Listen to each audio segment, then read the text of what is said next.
On est devant le 69 rue de Sèvres et on est là pour un petit rassemblement en soutien aux ex-occupants qui ont réquisitionné le bâtiment pendant quelques mois, entre 2008 et 2009. L'immeuble est toujours vide, ça va faire 15 ans maintenant que c'est vide.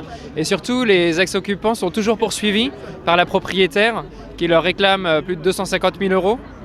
Donc c'est vraiment de l'acharnement, alors que nous on a fait que vouloir se loger, alors qu'elle ne faisait absolument rien de son immeuble. Ils se sont à la fois exposés par rapport au problème de la crise du logement, par rapport au scandale de cet immeuble qui était vide depuis 7 ans, qui l'est désormais depuis 15 ans. Je trouve ça très choquant, oui. Surtout qu'elle ne fait rien de l'immeuble, elle n'en a rien fait depuis le temps, elle attend que ça s'écroule, c'est inadmissible. La France, ça fait quand même plusieurs fois qu'elle a été condamnée par la Cour européenne des droits de l'homme pour une non-application pour le droit à l'eau.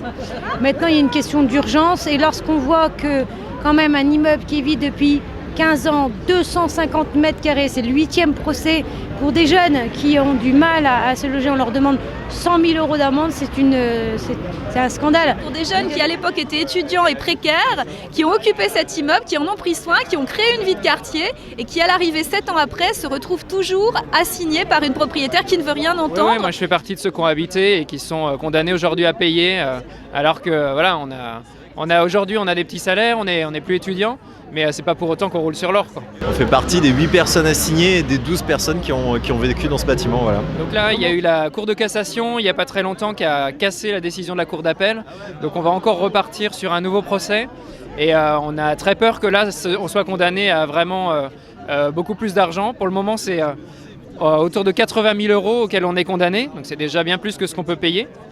Et on a peur d'être condamné encore plus.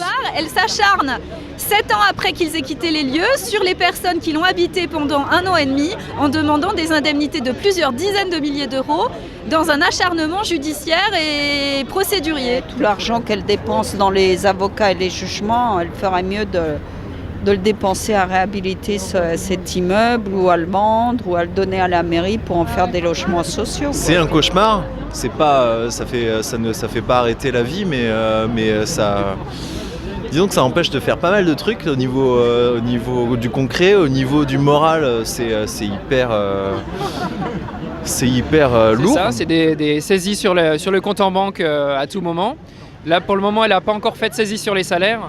Mais on a peur qu'après la nouvelle décision, elle puisse le faire. Il est question de 80 000 €, mais elle, on demande même encore plus. Et puis le sentiment qu'on fait partie d'un acharnement d'une vieille dame alliée à des lois qui ne sont pas du tout en notre faveur. Des lois qui la Cour de cassation qui a carrément cassé un ABAL qui était plutôt en notre faveur, qui avait réduit pas mal la facture. C'était quasiment fini pour nous et la Cour de cassation a fait prévaloir complètement et seulement le droit à la propriété, quoi. C'est une personne qui est on comprend pas très bien sa logique, quoi. Déjà laisser son bâtiment vide ici, ça vaut une petite fortune quand même, un immeuble comme ça. On avait chopé plein de réunions de quartier où les gens se plaignaient, genre alors qu'est-ce qu'on fait pour ce 69 rue de Sèvres là, il est dégueulasse. C'est scandaleux parce que c'est là où on attend justement de l'État, des politiques publiques qui sont là pour aider les jeunes, mais aussi aider ceux qui n'ont pas de logement, quoi, et qui galèrent.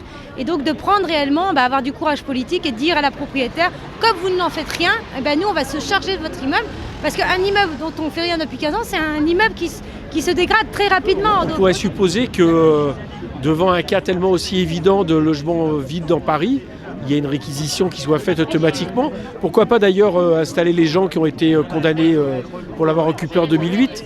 Voilà, c'est ce que devrait faire un État digne de ce nom. Le drame de la réquisition, c'est qu'elle ne concerne pas les personnes physiques. Et là, on est face à une personne physique. Elle ne concerne que les personnes morales. Et ici, c'est l'exemple même de la nécessité d'élargissement de la loi de réquisition aux personnes physiques. Elle revendique son droit de faire ce qu'elle veut de son immeuble, même rien. Et Elle croit que c'était de la provocation d'habiter dans son immeuble, mais non, c'est juste on voulait une solution. On lui a même proposé de lui payer un loyer, de lui payer une redevance, et c'est elle qui a refusé, qui a voulu aller tout de suite au procès. À la fois, elle ne fait rien de son bien, elle ne le valorise pas, il lui coûte de l'argent, elle n'a aucune intention d'en tirer quelques revenus que ce soit, mais d'un autre côté, elle demande des dizaines de milliers d'euros à des jeunes précaires qui l'ont occupé pendant 1 an et demi. C'est là on est exactement sur le conflit entre le droit au logement et le droit de propriété. Et il faut toujours rappeler que le droit de propriété figure dans la Constitution, alors que le droit au logement, lui, ne l'est pas. Maintenant, il faut que le gouvernement français s'engage réellement à trouver des solutions rapides. Une des solutions, c'est la réquisition des immeubles vides. Il va y avoir un prochain procès en appel. Et donc on a lancé un appel sur Facebook, sur la page Facebook de Jeudi Noir. Donc on appelle tout le monde à pouvoir nous soutenir pour faire face à ce procès-là. Parce que si on est condamné, ça veut dire que tous les mal logés peuvent être condamnés, même quand les propriétaires ne font absolument rien de leur logement. Donc ça ne concerne pas que nous, ça concerne tout le monde. Vous comprenez, vous, les jeunes qui ont occupé ça, c'est ça ? Bien sûr. Vous les soutenez, vous ?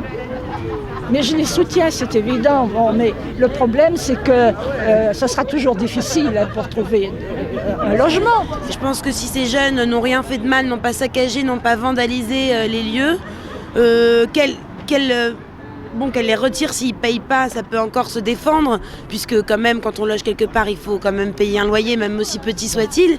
Mais qu'elle en plus ait l'audace de le laisser vide 7 ans après et de leur réclamer cette somme, ça fait un peu beaucoup.